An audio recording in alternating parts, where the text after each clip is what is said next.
Well,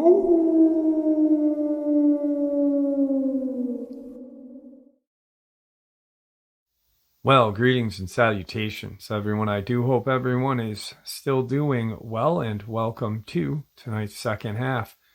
Before we jump into it, a couple quick links.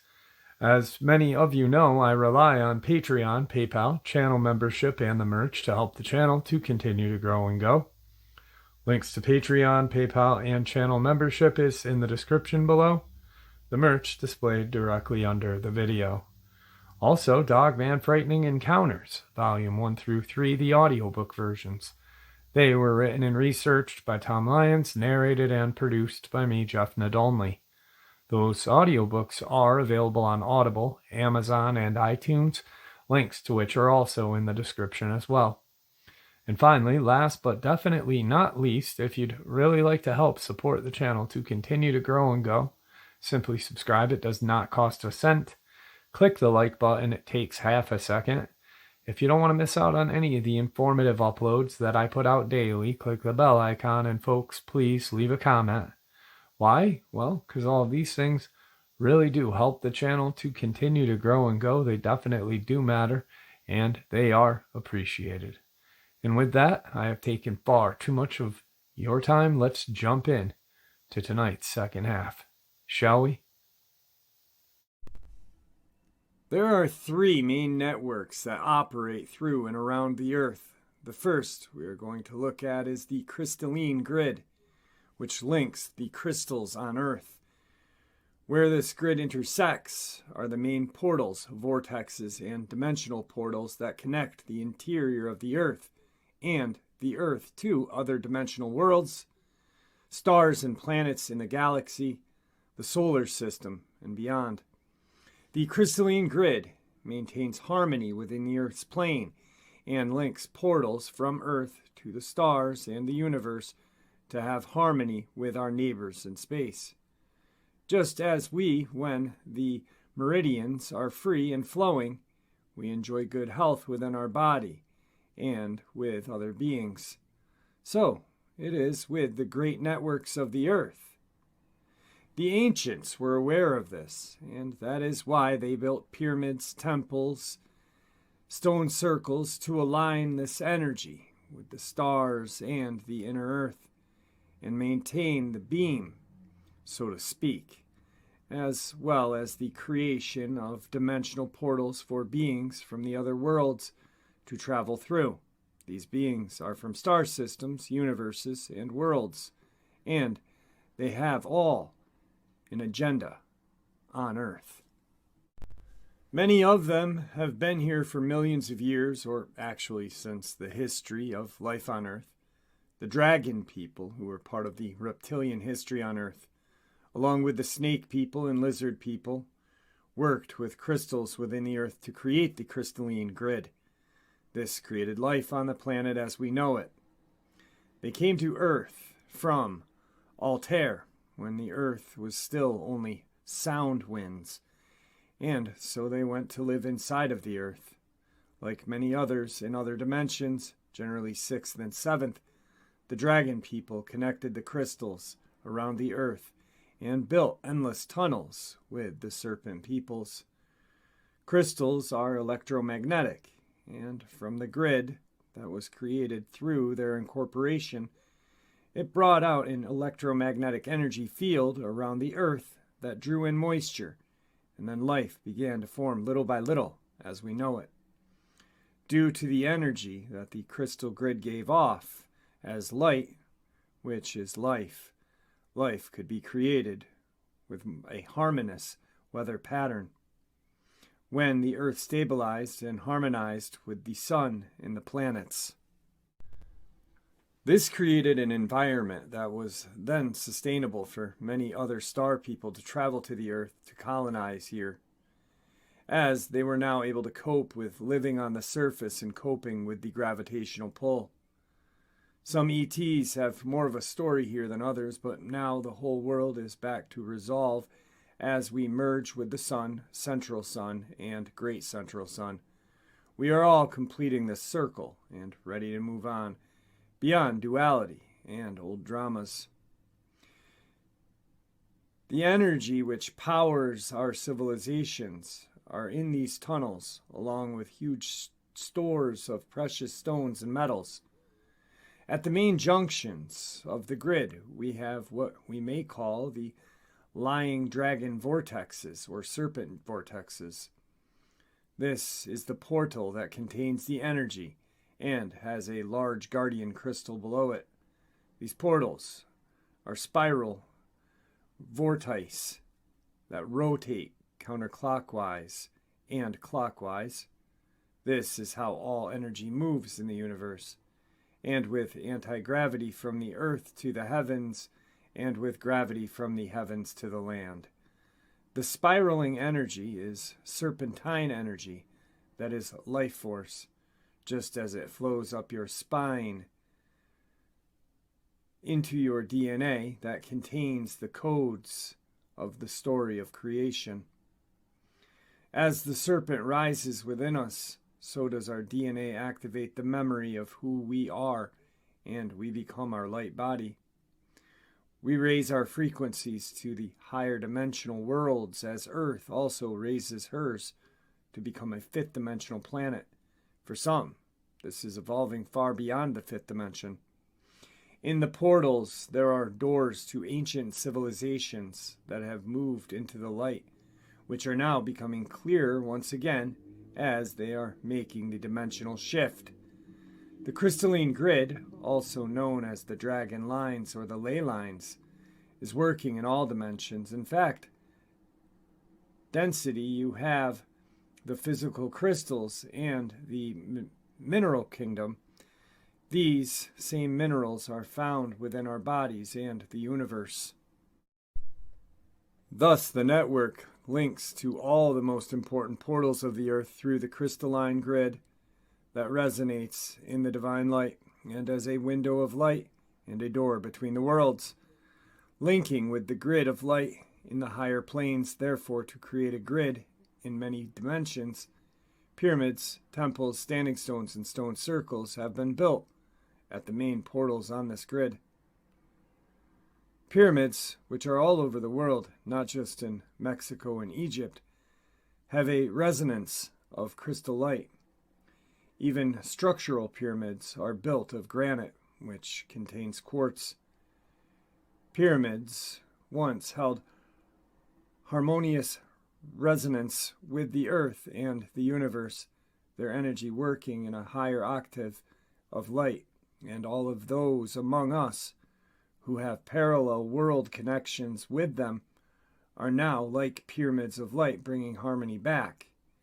By becoming as clear as crystal, we have a harmonious resonance with the earth, with each other, and with the universe and the cosmos.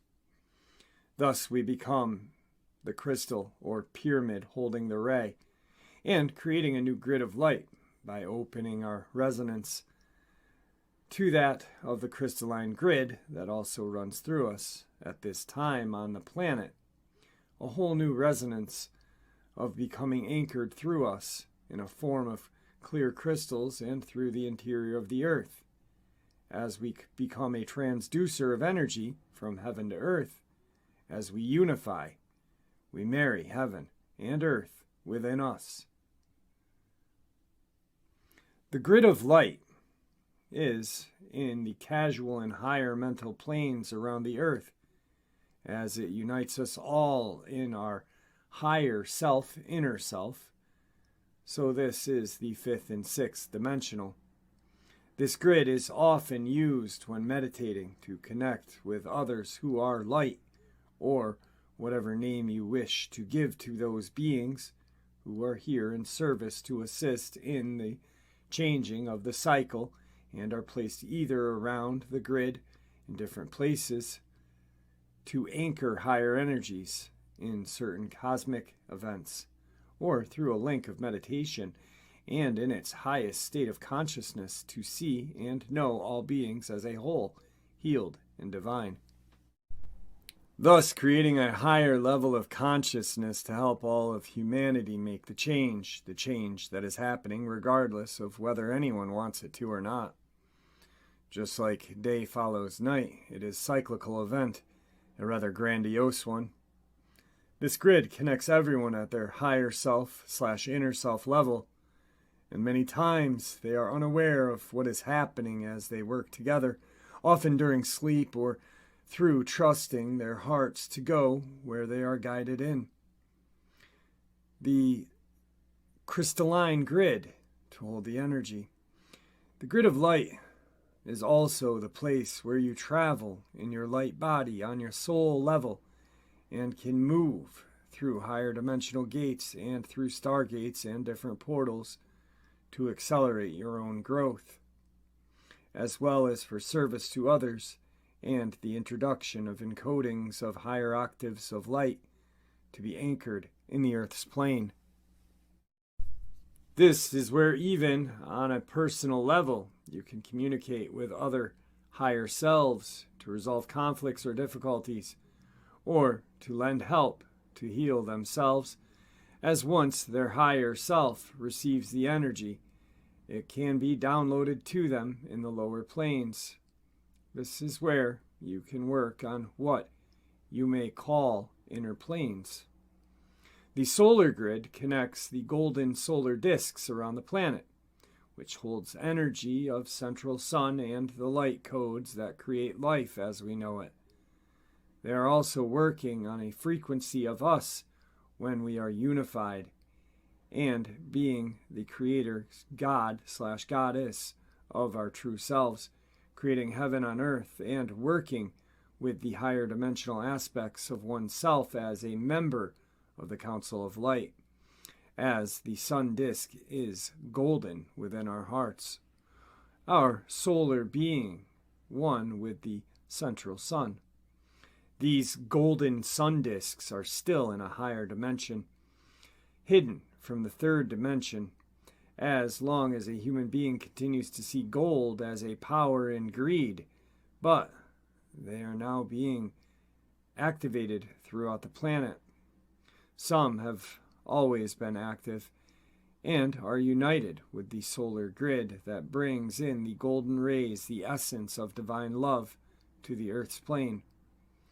Since September of 1997, the solar grid has been activated. From sites of Tiwanaku, ancient Lemuria, in northern Bolivia near Lake Titicaca, which anchors the sun god/goddess.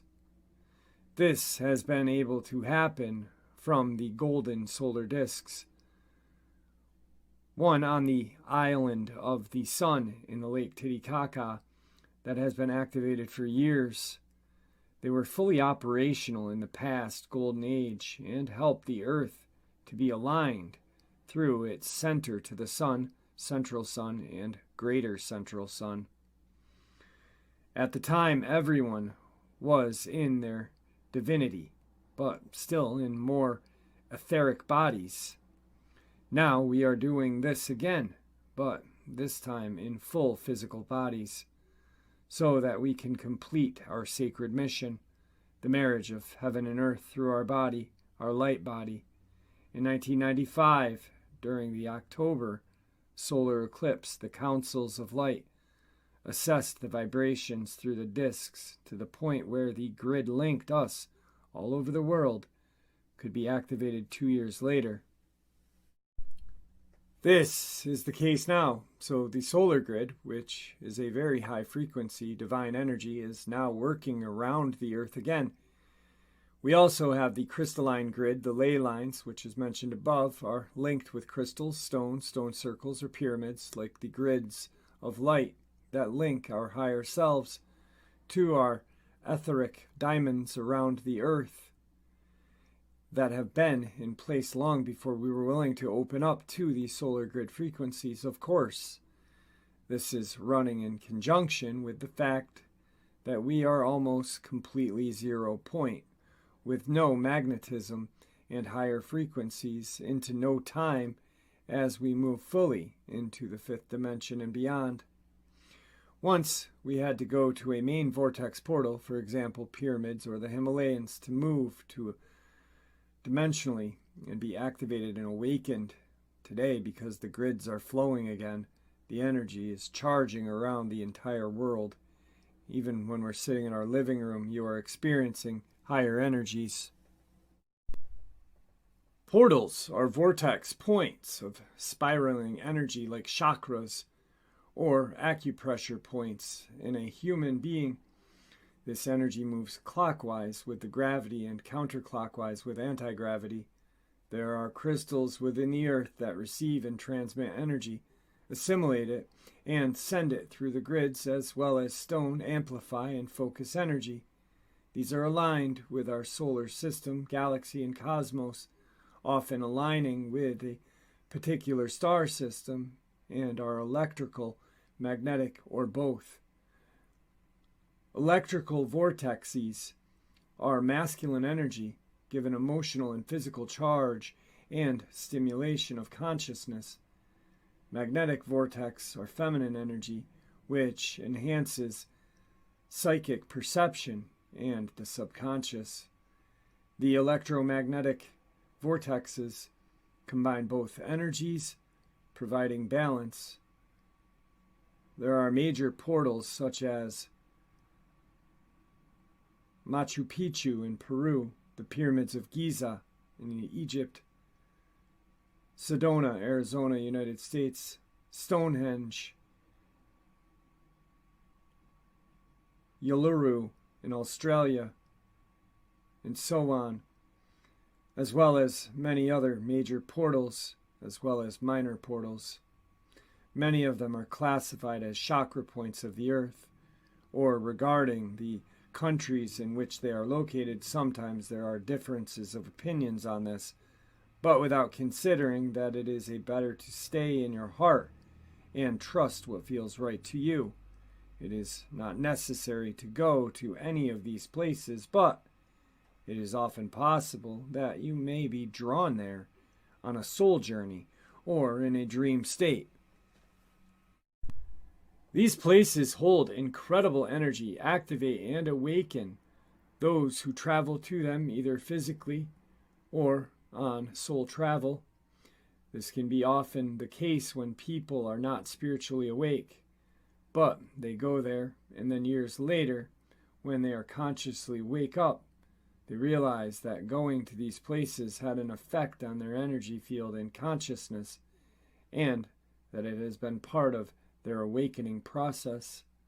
Some portals are aligned to different star systems and are easy to access when you are in one of them. For example, the Mayan pyramids at Palenque are a gateway to the central sun, Alcyone. In Koba, to the Pleiadian star system at many different dimensional levels, and also a star map of this galaxy. In the pyramid at Lake Kuthraba in Queensland, a portal to Andromeda, the pyramids of Giza to Orion and Sirius, the Nazca lines to many different star systems. In the Serpentine National Park in Western Australia to the Southern Cross. So accessing these portals is very easy at the locations that are mapped out on Earth's landscape, but when you are clear enough, you will be able to travel through these stargates regardless of where you are. Most portals will call to you when the time is right. And if you honor this, you will receive an incredible shift of consciousness.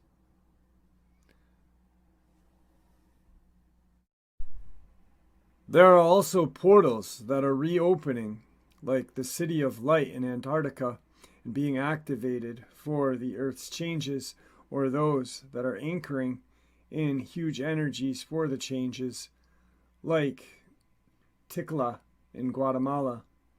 There are often councils of light working on these portals, as they are dimensional gates that ground personnel can access and download energy from.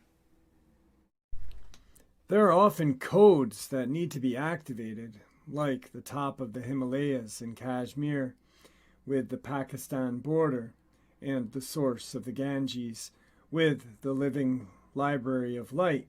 These activations happen at solstice and eclipse, and at time when the energy of the greater central sun can easily shine through the portals to the Earth's plane.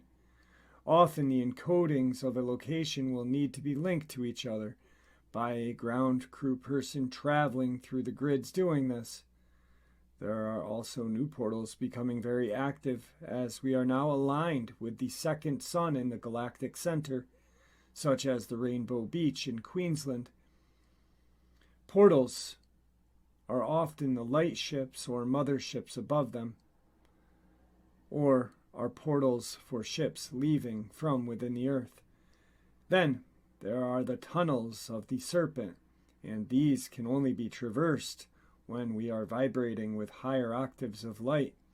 There are doors to these tunnels in special places, such as the Andes in India, Australia. They are in a higher dimension, and one can tunnel through the earth and into the earth. There are also cities and civilizations under the earth in certain places like Mount Shasta.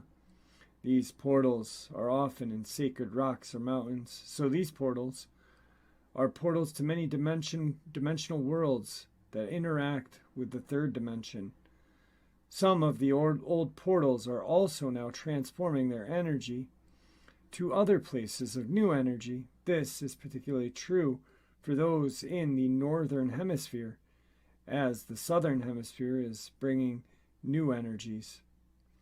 Many of these ancient portals are being contested by beings who are still caught up in the dramas of duality of light and darkness, such as the Sinai Desert or Iran, Babylon, whereas the new energy portals operate in unity and are hidden from most, while some people are still trying to accomplish something instead of being of service, trusting, and maintaining unity. There is major reshaping and a lot of astral drama going on right now as this game of duality is in its final moments. Many of these new energy portals are not even perceived by people unless they resonate in unity with their entire being and all of creation. The living library codes that illuminate from the central sun of our divine being at the frequency level are stored in our DNA. The entire 40,000 strand codes, rather than 2 strands of human body enslaved, are also found in our bones and in the stones and crystals of the earth. The crystalline matrix of light that we are as we awaken to our divinity, and that comes from love instead of fear, makes us crystal clear. The clearer we are, the more we are able to access the full spectrum of DNA color coding to our Christ light body. We remember our multi-dimensional selves and the higher purpose of being here on earth. We open our consciousness and expand it, having inner vision, telepathic connection, awareness of other dimensions and worlds, and a clear perception of energies with which we work or towards which we are moving. Rocks and stones also hold the codes of the divine plan as we do. The earth is seeded from countless galaxies and civilizations, and all information was stored on earth and rock and bone, and we as human beings hold the key to the gateway of our own divinity. We are very incredible beings, and our genetics, when activated, is incredible. When we come from the love that we are, we realize that we are a hologram, and that we have created myriads of holograms of ourselves by experiencing the furthest extremes of our love in the human body on earth. We realize that we are from the earth, that there is no separation, and what is the earth is us. Even the changes of the earth are our changes as we become peaceful and unified in the love of the earth also changes to peace. Everything depends on us. Many of the rocks, and this includes mountains, rock outcrops, or hills, standing stones,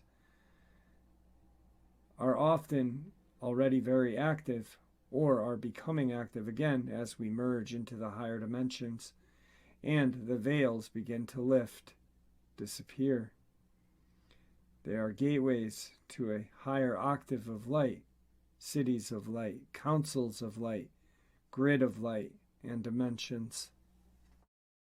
All right, some very interesting information right there. I don't know if I totally feel or how I totally feel about the ley line and their possible involvement in cryptid sightings, encounters, paranormal, UFO, or whatnot. Maybe, just maybe, these deep underground military bases and these other structures built by the alien agenda and such happen to fall within these ley line areas. So maybe that has something to do with it. Not sure. But let's jump into some very creepy encounters. My name's Dee, and I live in North Carolina near Charlotte. I'm 42 years old and a proud single mom of 4. I grew up on a 200-plus acre farm as a child where we grew our own fruits and vegetables, raised and killed our own pig, cattle, and chicken. I also come from a large family of hunters/fishermen. I was taught to shoot, hunt, and fish at a very early age, so I know my way about the woods and around weapons fairly well. Okay, understatement probably. I have always been able to outshoot most people, and my hunting skills are above average. I can break down my own guns and clean them, skin out and butcher a deer, hog, cow, or anything else. I know all the types of animals we have around these parts. I want you to know this so you realize what happened to me was not a case of mistaken identity. I also am half Native American Cherokee. I was raised hearing stories from elders about other things most people don't believe are real in this world. And yes, some are about Sasquatch and Dogman. I believe it was September or October of '87. I was 14 years old at the time. I was always mature for my age. I was an only child with a very sick mother at the time who died unfortunately a year after this occurred. But I always looked mature or older, and I had a boyfriend who was 16 and able to drive, although I was not allowed to, as Mama called it, car date with him. So on this particular evening, I snuck out of the house to meet him and 2 other friends, my friend Jay and her boyfriend, at around midnight. I've changed everyone's real names to tell my experience, as I am not in contact with these people anymore. I remember the moon was pretty full on this evening because of how it illuminated Jay's boyfriend's dirt road when my boyfriend parked his '69 Camaro on it. My boyfriend's car was really loud, so he had to park it at the beginning of the dirt road, so he wouldn't wake Jay's boyfriend's parents, then walk about a mile down the dirt road to reach Jay's boyfriend's house, to let him know that we were here. We had already picked Jay, so my boyfriend left Jay and I in the car while he walked the mile to the house. My boyfriend wasn't gone long, maybe 10 minutes, and Jay was relaying to me all the school gossip as we listened to the radio. When I started to smell this god-awful stench, I never forget the horrendous smell. It smelled of rotting meat once maggots have set in, a musky, pungent odor of wet dog and blood. Yeah, you could literally smell the metallic, iron-like smell of blood. I knew it well from slaughtering our own animals. Jay is still jabbering away, she's quite the talker, when I interrupted, asking her, "Do you smell that?" At first she said, "Smell what?" And I was like, "You don't smell that awful stink?" She took a good whiff and said, "Ooh, yeah, I do." I said, "I don't know, but I don't remember smelling it when we first pulled in."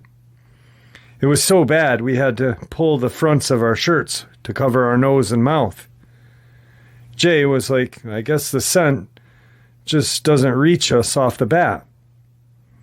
I don't know how, but figured she might be right.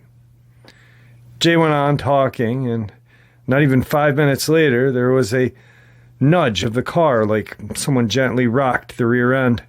Jay shut up immediately when that happened. Her eyes grew wide as she asked, "What was that?" My heart started beating fast when I said, "I don't know." Then I smiled and whispered, "I bet you it's the guys trying to scare us." It had now been long enough for the guys to have hurried back to us, and they were always pulling pranks like that. We looked out of the car's windows but couldn't see much because the windows had fogged up from sitting in there and talking so long. And I was not about to wipe them with my bare hands because my boyfriend would have a fit over fingerprints being on his car, his baby. Jay said ignore it, so we did, and she went back to talking, and again there was another slight rock of the car. We both smiled at one another knowingly, and Jay kept talking. But then the car was shook very forcefully. This time we laughed out loud, and I yelled out to the guys that it wasn't going to work, another forceful shake of the car, and again I yelled out that they might well stop, it was not working. Jay chimed in and said, "Nope, not going to work." Still no answer from the guys. I yelled their names and no reply. Jay and I were still smiling when the car was shook again, but this time from the front, and this time it was downright violent. We strained to see out of the windshield, but couldn't see anything. I yelled for them to cut it out and come on, and still no answer. Now my smile was disappearing along with Jay's, and I was starting to get a little worried. Again, a violent shake, and I screamed, "Stop it, you're scaring us." Nothing. I cut the radio all the way down, also whispering, "Guys." Then I heard it, a low, guttural, deep, sinister growl. You know, that type of growl that resonates in your chest and sends cold chills up and down your spine. The hair on the nape of my neck was standing on end, and I don't know how to explain it, but it was no ordinary growl. It sounded canine-like, but there was something more troubling about it. It was ominous and disturbing, and to this day I cannot put my finger on it. What was that? I looked back at Jay, and it looked like all the blood had drained from her face. Then an eerie screeching of what sounded like fingernails running from the front left quarter panel on the driver's side all the way down to the door handle. My eyes followed the slow, terrible sound in utter dismay, and I knew at that point that this was definitely not my boyfriend because he would never do that or allow that to be done to his car. Then it stopped. Jay and I froze. I don't think I had even taken a breath as all this unfolded, but then I watched in horror as I heard someone or something trying to lift that door handle. At that point, I scrambled to jump the short distance across the driver's seat and lock the door. This put my head and eyes maybe a half an inch from the glass, and thank God it was steamy, because I just knew something or someone was on the other side watching me. I could feel their eyes boring into me, causing the hair on the back of my neck to continue to stand on end. It was truly unnerving. I felt a type of fear that I had never felt before, and I pray I never feel it again. It was primal. A fear that tells you that your life is truly in danger. A fear where you feel like your heart is literally going to stop beating because it's beating so fast that it hurts. You feel sick, dizzy, and a clammy cold sweat envelops you, leaving you with goose flesh all over your body. I was literally frozen with fear as I looked out those foggy windows. I was so close that my breath was creating more steam on it, and although I was terrified, part of me wanted to see out, I think, because the logical part of my brain was telling me that I was overreacting, and that it was nothing more than a terrible prank the guys were playing, or at worst, a large, angry dog. I even wondered if a wild hog or had somehow gotten down out of the mountains and into our area, as they can be quite large and make some awful sounds. Maybe I had even imagined the door handle lifting. I slowly reached with a shaking hand and wiped a little bit of the fog from the window, and to my ultimate dismay, I saw what looked like a large, dark canine-type muzzle, wet nose pressed against the glass, snorting out another low and horrible growl. The breath from this beast created its own steam on the outside of the window, and then it looked like it had risen up. Yeah, the frickin' thing stood on 2 feet. Reeling from terror, I slammed myself back into my own seat as Jay screamed, "What is that?" My mind was racing. Did I just see a dog stand? And that looked like the muzzle of a German Shepherd or wolf, but it was huge and longer, more narrow at the end. I don't know, something was not right. No, surely not. Jay repeated herself, snapping me back into reality, but before I could answer her, which I didn't know how to, the entire car began shaking, like this thing was standing there, shaking it by gripping the top of the car near the upper part of the window and the roof. Jay began crying and screaming, which seemed to make this monster even madder, and it shook it even harder, growling more ferociously. I was screaming to Jay to hush, be quiet, because she was only making matters worse. Of course, she was not listening. I slid down into the passenger side floorboard and was whispering to Jay to get down on the same position I was, but she crumbled up into a fetal position in the back seat, where she was sobbing. I truly thought, dear God, we are going to die, and I was just waiting for this thing to come crashing through the window at any moment. I was hushing Jay this whole time, and she did seem to attempt to calm down. Suddenly the car quit shaking, and the growling stopped. We knew the creature was still standing there. I knew it was listening for us, and I very quietly urged Jay to calm down some more, lying to her, saying that it was going to be all right, and to see the stop and the shaking had stopped. Somehow, Jay got her breath under control and quit sobbing. It seemed like the silence was deafening and much worse than the shaking and growling had been. After what seemed like forever, we heard the creature move away. Taking a couple steps back from the car, you could hear it sniffing around the car windowsill, though. And I am sure that into the night air. We couldn't really see it, just its outline of it, as it moved on 2 legs around the back of the car, sniffing away the entire time. It was incredibly tall, very wide by its silhouette. I'm guessing over 8 feet tall. The gravel was crackling and popping from the weight of this creature as it straightened up and moved along the car. It was downright evil and weird. Then we heard it collapse to all fours with a heavy thud. Now I know the popping and crackling was probably from it standing upright, but at the time I thought it was the sound of the gravel beneath its foot. It was obviously that the thing was very heavy, and I'd guess 600 to 700 pounds, maybe even more, considering muscle weighs more than fat, and I believe people underestimate their weight always. Thankfully, Jay was still being quiet.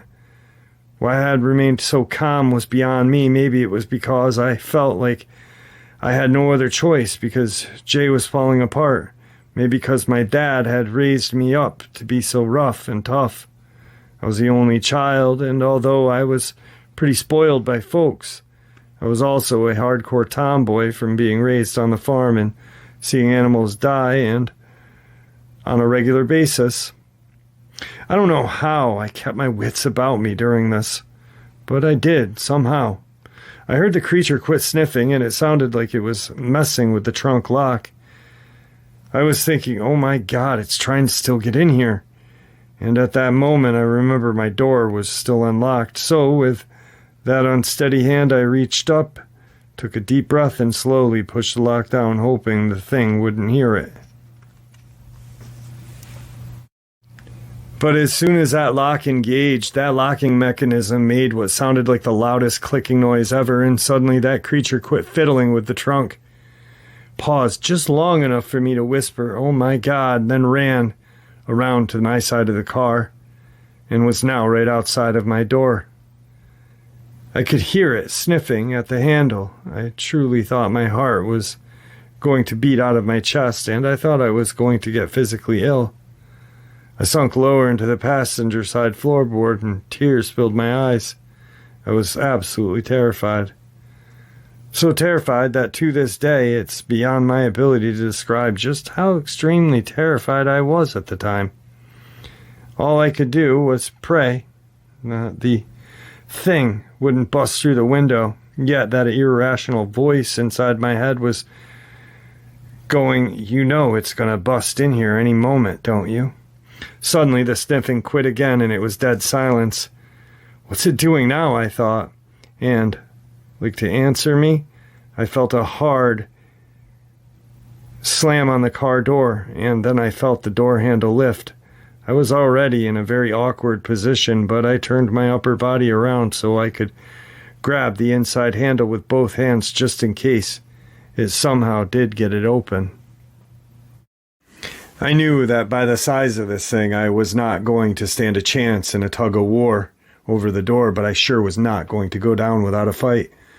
Jill started crying again, and I screamed out, "Shut up!" I'm pretty sure the creature heard me, and it seemed to let go of the handle.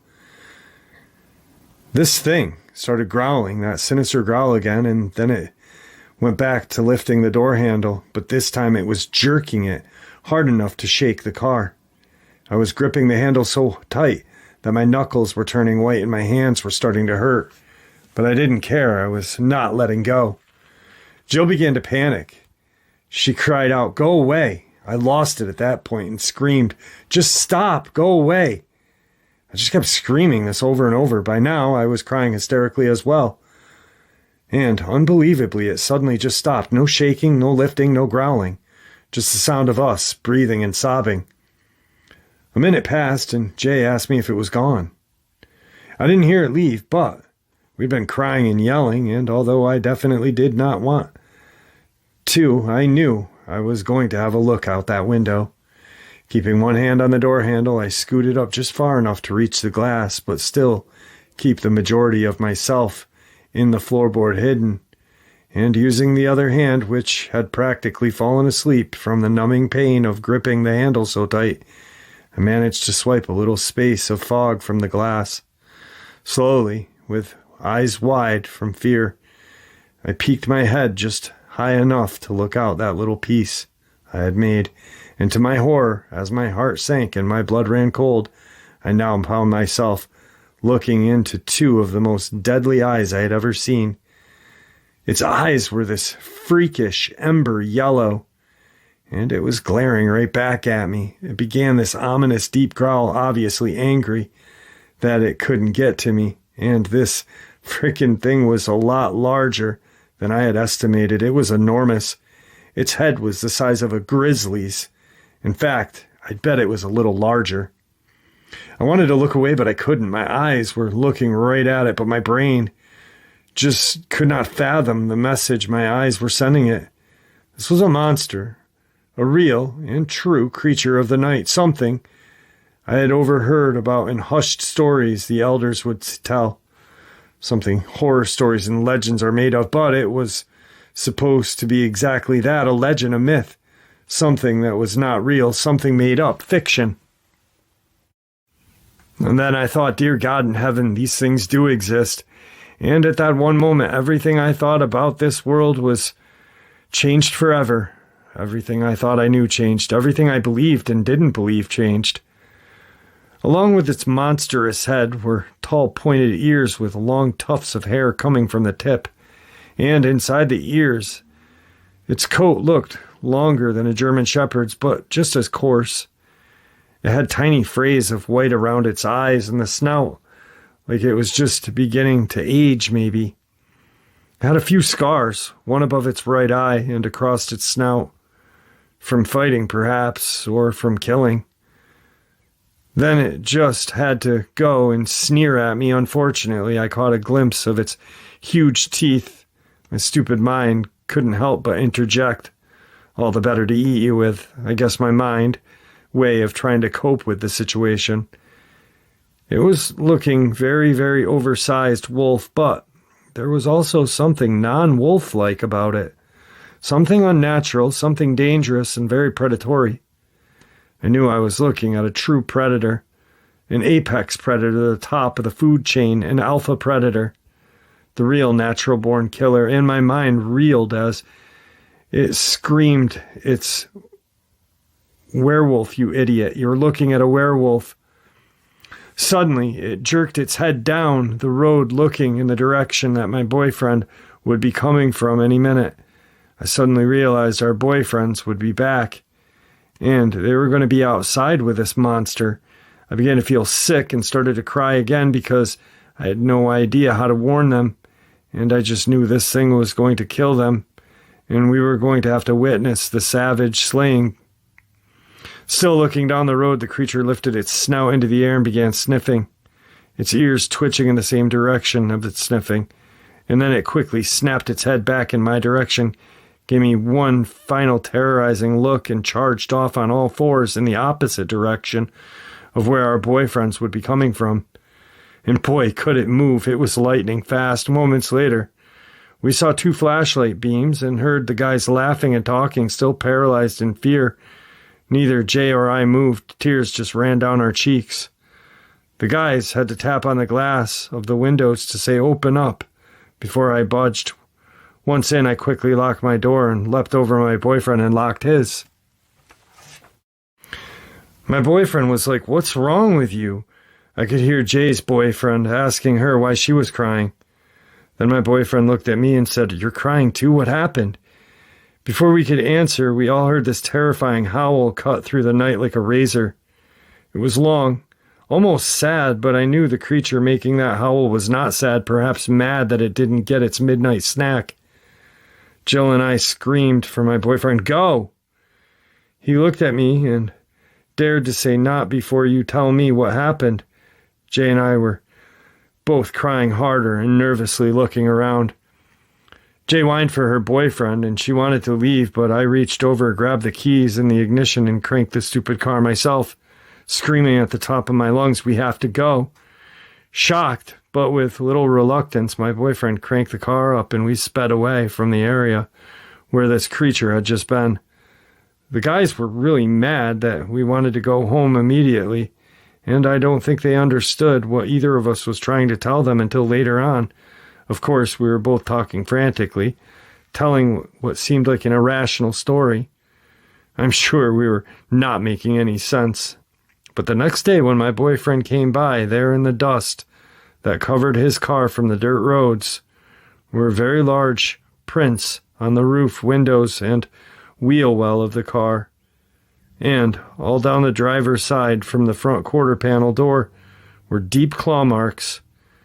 My friends and I never spoke of the incident again, and over time and years slowly lost touch. But, as I stated earlier, that incident changed me forever, and to this day, I have trouble sleeping, and will turn on every light in the house if I hear something or I'm by myself. And I get an overwhelming feeling of fear.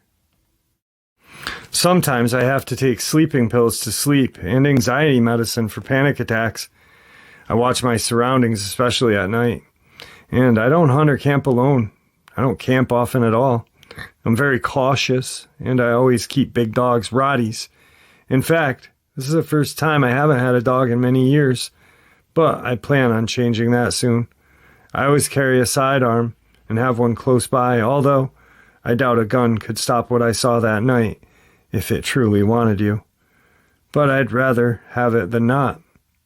My ex-husband, who was one of the very few people I trusted, even had a silver bullet made for me. No, I don't believe what I encountered was the mythical werewolf of Hollywood, so no, I don't think silver would have killed it, but it did make me feel better to know my ex did believe me. I've always been accused of being paranoid and afraid of the dark, and I guess I am.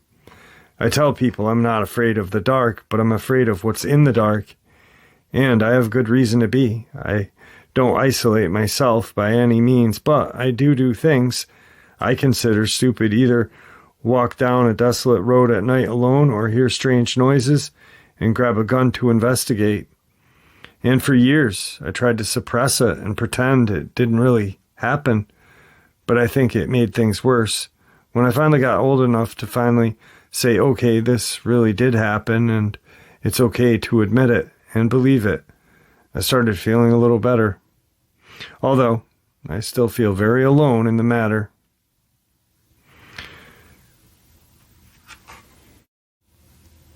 Now, unfortunately, this isn't something you can share with other people, even people very close to you usually, Most people are going to laugh and ridicule you, saying you imagined it or it was some type of animal, and you were so young and scared that you misidentified it.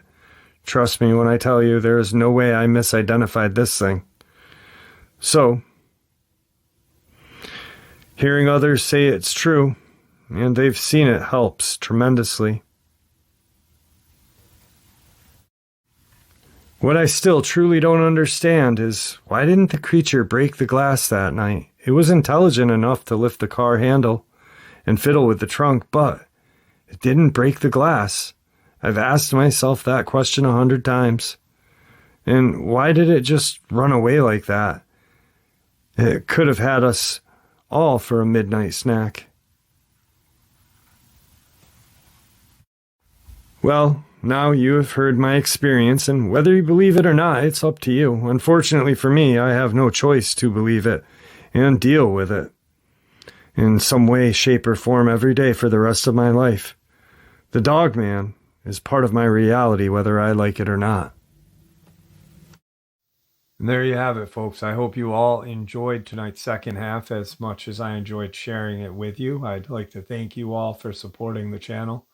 After all, it is your support that helps this channel to continue to grow and go, and honestly what gives us all a place and a chance to share our experiences and theories judgment-free.